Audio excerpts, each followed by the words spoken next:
This episode of The Young Turks is brought to you by Audible.com. Get a free audiobook at audiblepodcast.com/TYT.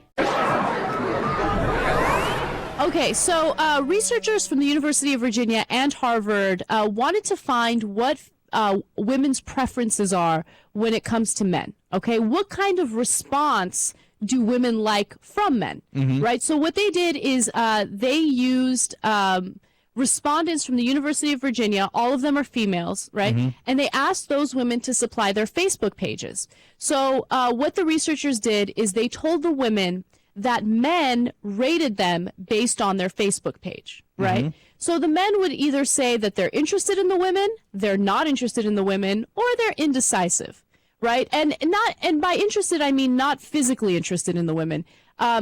They said, okay, I'm likely to get along with this girl, I'm not likely to get along with this girl. Right, or want to go on a date, don't want to go on a date. And the third category was actually, I think it was more unknown. Like they didn't know, and they didn't know why the guy didn't respond. Okay, Right. So what they wanted to test out was, are women into guys who like them? That's called reciprocity, right? Or are they into guys who don't like them, and they're like, oh, I got to go get him, right? And the answer is neither. Neither. What's the category they liked? The category that they liked the most is the men that don't know. They don't know. That they don't know. So Right. the men that are indecisive about the woman, they don't know if they want to date her or not, those are the guys that the women are most interested in getting to know and dating. As soon as I read it, first of all, I was like, totally true, right, in my experience.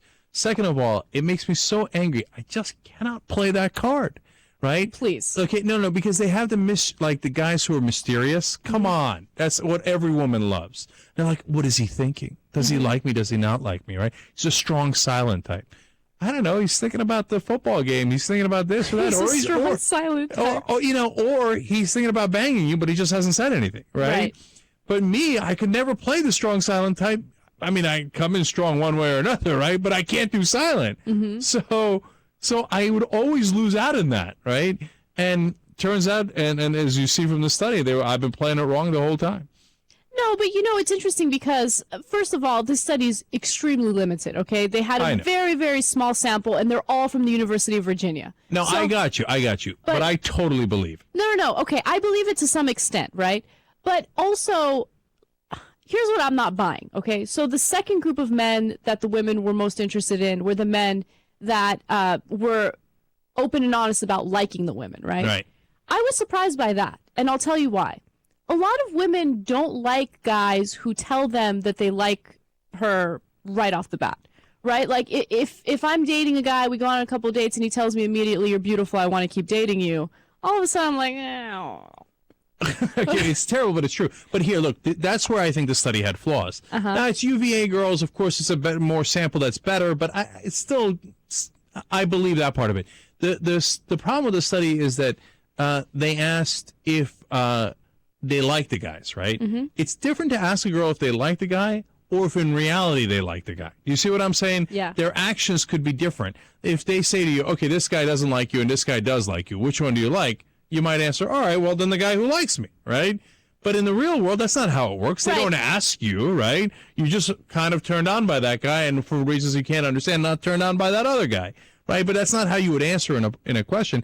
And then the second reason the study is flawed in that sense is because they were talking about dating. Like, so if this guy is interested in dating you, then you're interested in it. If the other guy says, I'm not interested in dating you, what are you going to be like, oh, please date me? Right. You know, it makes it more awkward. Right. But so in reality, partly based on this survey, partly based obviously on my experience, I think the order is like this: international man of mystery, okay, like the guy you don't know what his intentions are, then the guy who doesn't like you, then the guy who likes you. Yeah, I think that you ordered it perfectly. Okay, I would agree with you on that one. Okay, look, guys, we're just trying to help you out, man. Just don't. I mean, I know every guy has this instinct, and it's the wrong instinct to say, "Oh my God, I like you. I think you're so beautiful." Not every guy has that instinct. Well, that's true. And but a lot of guys do. You need to find that tasteful balance too, because if it's constant rejection, the woman's going to get over it, right? And you that's have to why, have that balance. And the balance goes towards the international man of mystery, right? Because if you're like, you throw a dig at her and stuff, oh, that's a curious outfit today, and she's like, right, and then you're like, did you do your hair today or you didn't blow dry it, right? And then she's like totally thrown off, and that's 2 disses in a row. And then just like you throw in I didn't know your eyes were that green. They look nice. Then you're like, you know what happened? Then you don't know where the guy's coming from. Exactly. Then mission accomplished. You got the digs in. You threw a little compliment, and she's like, does he like me? Does he not like me? I got to find out. Moral of the story, send mixed messages. People like it. Now, for relationships, turns out to be disastrous. But if we're actually getting the girl, look, God's a prankster. Okay, that's how he set us up. If you don't feel like reading a book and you want to listen to it, all you got to do is go to audible.com and you can download a book onto your iPod or MP3 player. In fact, just the other day, I was listening to 1984, my favorite book. And they have over 75,000 titles to choose from. So you can get a free audiobook if you go to audiblepodcast.com/TYT.